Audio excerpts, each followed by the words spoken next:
राधे राधे दोस्तों, आज मैं आपको पूज्य पंडित प्रदीप मिश्रा जी के द्वारा बताए हुए कुछ अचूक उपाय बताने चल रही हूँ, जिन्हें आप अपने जीवन में ज़रूर अपनाइए। आपको अवश्य ही लाभ मिलेगा।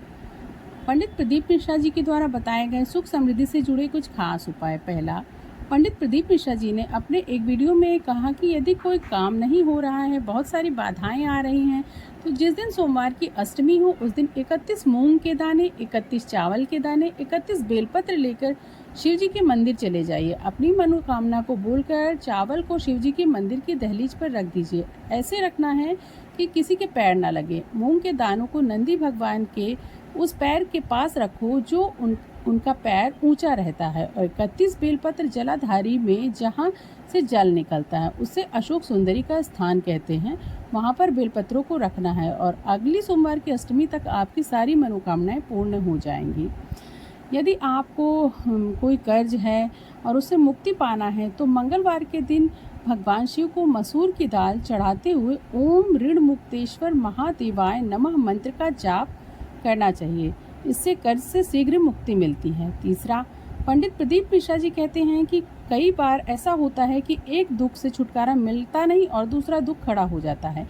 एक समस्या से मुक्ति नहीं मिलती और दूसरी समस्या आ जाती है। ऐसे में प्रदोष के दिन प्रदोष काल में 2 जगह पर दीपक लगाना प्रारंभ कर देना चाहिए। पहला दीपक बेलपत्र के वृक्ष के नीचे और दूसरा दिया अपने घर के दरवाजे की चौखट के बाहर उस ओर जब हम घर में प्रवेश कर रहे हों तो राइट हैंड पर लगाना चाहिए, यानी सीधे हाथ की तरफ। दोनों ही जगह शिव जी से प्रार्थना करें कि हे नंदीश्वर, आप जब भी प्रदोष काल में भ्रमण के लिए निकले तो मैंने भी आपके लिए दरवाजा खोल रखा है, थोड़ी दया करके मेरे घर की चौखट पर भी आएं। चौथा, पंडित प्रदीप मिश्रा जी कहते हैं कि किसी भी सोमवार की अष्टमी और शिवरात्रि पर गंभीर बीमारी से मुक्ति पाने के लिए शमी के फूल को नीलकंठेश्वर महादेव का नाम लेकर शिवलिंग पर अर्पित कर दें। इसके अलावा गाय का घी भी अर्पित कर दें। 5 कमल गट्टे और 5 बेलपत्र तांबे के लोटे में जल भरकर रख लें। सीधे हाथ से उस लोटे को लें और उसके बाद श्री शिवाय नमस्तुभ्यम का जाप करें। इस मंत्र का जाप 5 बार स्मरण करके लोटे को माथे से लगाकर अपनी तकलीफ को मन में रखकर इस लोटे को अपने गांव, नगर आदि से दूर एकांत में, जहाँ पर शिव मंदिर हो या किसी वृक्ष के नीचे शिवलिंग हो, वहाँ पर उस शिवलिंग के पास ले जा करके छोड़ना है और जल में कमलगट्टा और बेलपत्र सहित पूरा समर्पित कर देना है।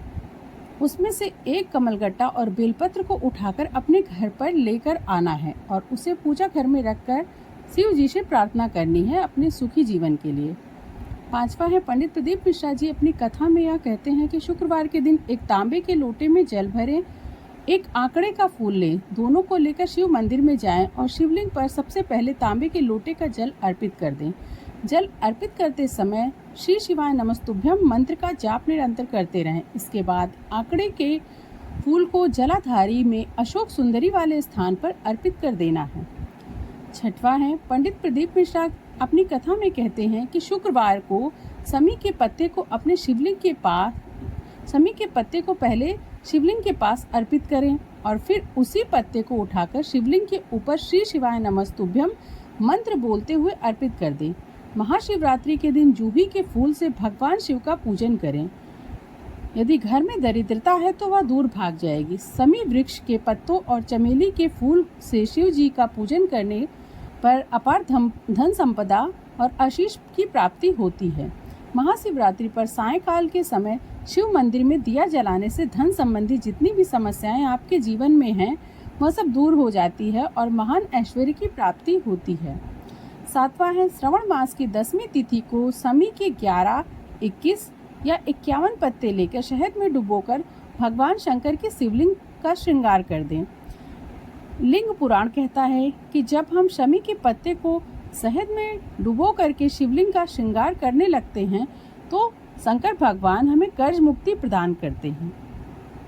8वां, पंडित प्रदीप मिश्रा जी अपनी कथा में कहते हैं कि मंगलवार के दिन शिवलिंग को पके चावल से ढक दिया जाए और फिर उसके बाद उस पर 7 बेलपत्र अर्पित कर दिया जाए। तो ऐसा करने से मान्यता है कि आपके जीवन में आने वाली धन से जुड़ी जितनी भी परेशानियां हैं, जितनी भी तकलीफ है, वह सब शीघ्र ही खत्म हो जाएंगी।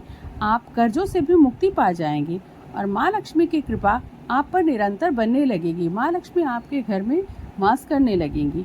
9वां, पंडित प्रदीप मिश्रा जी अपनी कथा में कहते हैं कि मंगलवार के दिन भगवान शिव को मसूर की दाल का भोग लगाया जाता है।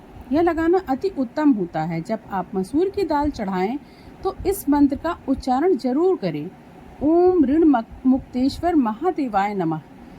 ऐसा करने से जल्द से ही आपके जीवन से कर्ज से आपको मुक्ति मिल जाएगी। 10वां है, एक चुटकी हल्दी और 2 हरी इलायची को लेना है। दोनों इलायची पर हल्दी का लेप लगा दें और अब 2 आटे के दीपक बना लें और उसमें घी डाल करके बाती लगा दें। अब पहला दीपक गणेश जी की प्रतिमा या चित्र के सामने ओम गंग गणपते नमः का जाप करते हुए प्रज्वलित करना है। उसमें एक हरी इलायची भी अर्पित कर देनी है। इस दौरान गणेश जी से कर्ज मुक्ति के लिए आपको इच्छा जागृत करनी है। अब तुलसी के गमले में थोड़ा सा गड्ढा करके दूसरी इलायची को दबा देना है और दूसरा दीपक उसी इलायची के ऊपर रखकर तुलसी माता के समक्ष ओम नमो भगवते वासुदेवाय नमः या ओम महालक्ष्मी नमः का 108 बार जाप करते हुए प्रज्वलित कर देना है। इस दौरान माता से धन समृद्धि की कामना का प्रयत्न करना है। माता से धन समृद्धि से जुड़ी जो भी परेशानियां हैं वह कहना है और अपने लिए अच्छा मांगना है। प्रदीप मिश्रा जी कहते हैं कि हमें वैसे भी मंदिर में जा कर के 1 लोटा जल नित्य अवश्य ही चढ़ाना चाहिए। उसमें आप कोई भी सामग्री मिला सकते हैं। उसमें काला तिल हो गया, शहद हो गया, अक्षत हो गया, फूल हो गया, गंगा जल हो गया, कुछ भी मिला के डाल सकते हैं। 12वां, पंडित प्रदीप मिश्रा जी कहते हैं कि जो बिल्व पत्र भगवान शिव पर चढ़ाया जाता है उसे फेंकना नहीं चाहिए, अपितु उसे खा लेना चाहिए। ऐसा करने से मनुष्य रोग मुक्ति को पाता है, उसे कोई भी रोग शोक नहीं रह जाता। 13वां, पंडित प्रदीप मिश्रा जी अपनी कथा में कहते हैं कि प्रति सोमवार के दिन भगवान शिव की आराधना करने से ग्रह कलेश से पूरी तरह से छुटकारा मिलता है। घर में जितना भी कलेश है, आपस में लड़ाई झगड़ा है, वह समाप्त हो जाता है। 14वां, शिव पुराण के उपाय के अनुसार सोमवार के दिन भगवान शिव को बिल्व पत्र अर्पित करने से भोलेनाथ बहुत ही प्रसन्न हो जाते हैं और उनका आशीर्वाद भी हर व्यक्ति को मिलता है और हमारे जीवन में खुशहाली आती है। 15वां, 16 सोमवार के दिन शिवलिंग पर कच्चा दूध चढ़ाने से भगवान शिव अपने भक्तों को सभी प्रकार की समस्याओं से मुक्त कर देते हैं।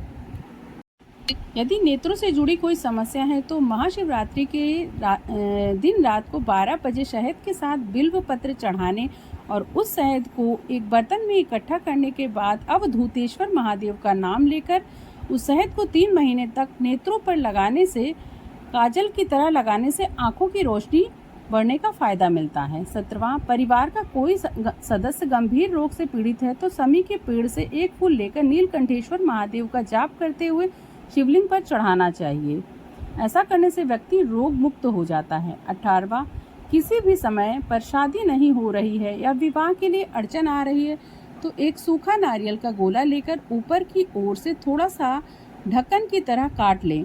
फिर इस नारियल में सत्यनारायण भगवान का प्रसाद या पंजीरी भरकर उसे कटे हुए भाग से बंद कर दें। इस नारियल को किसी पीपल के पेड़ के नीचे दबा दें। शिव जी की कृपा से उस व्यक्ति का विवाह बहुत जल्दी हो जाएगा। 19वां, परिवार के किसी सदस्य की अकाल मृत्यु से बचना है और आप नर्मदा नदी से निकले शिवलिंग को अपने घर के मंदिर में स्थापित करें और उसकी नित्य पूजा करें। अकाल मृत्यु से आपके परिवार की रक्षा होगी। 20वां, यदि किसी महिला को संतान की प्राप्ति नहीं हो रही है तो उस महिला के रजस्वला यानी मासिक धर्म के 7वें दिन सफेद आंकड़े की जड़ को लेकर शिवलिंग पर 7 बार घुमाकर शिव जी का आवाहन करते हुए संतान प्राप्ति के लिए प्रार्थना करनी है। फिर उस आंकड़े की जड़ को किसी लाल कपड़े में बांधकर महिला की कमर पर बांध देना है। इस उपाय से शिव जी चाहेंगे तो बहुत ही जल्दी उस महिला की गोद हरी भरी हो जाएगी। 21वां, यदि बहुत सारा कर्ज हो गया है तो वटकेश्वर महादेव का नाम लें और थोड़े दिन तक वट वृक्ष के नीचे 1 लोटा जल अर्पित करते रहें। धीरे धीरे कर्ज से जुड़ी सारी समस्याएं आपके जीवन से दूर होने लगेंगी और आप कर्ज मुक्त होते जाएंगे और आपके जीवन में खुशहाली का आगमन हो जाएगा। 22वां, नजर दोष निवारण के लिए शिवरात्रि के दिन शिवाय मंत्र का जाप करें। इसके बाद धतूरे को दूसरे दिन जिस जगह नज़र लगी उस जगह पर लाल कपड़े में बांधकर लटका दें। इससे नज़र दोष दूर हो जाएगा। 23वां, यदि आर्थिक तंगी से परेशान है तो बेल पत्र पर लाल चंदन लगाकर शिवलिंग पर चढ़ा दें। इससे माता लक्ष्मी भी प्रसन्न होती हैं और आपको आशीर्वाद देती हैं और आपके जीवन से आर्थिक तंगी का निवारण हो जाता है। फ्रेंड्स, आपको मेरा यह वीडियो कैसा लगा कमेंट सेक्शन में ज़रूर बताइएगा। ऐसे ही मेरे चैनल के साथ जुड़े रहिए और मेरे चैनल को लाइक, शेयर और सब्सक्राइब करना ना भूलिए। धन्यवाद।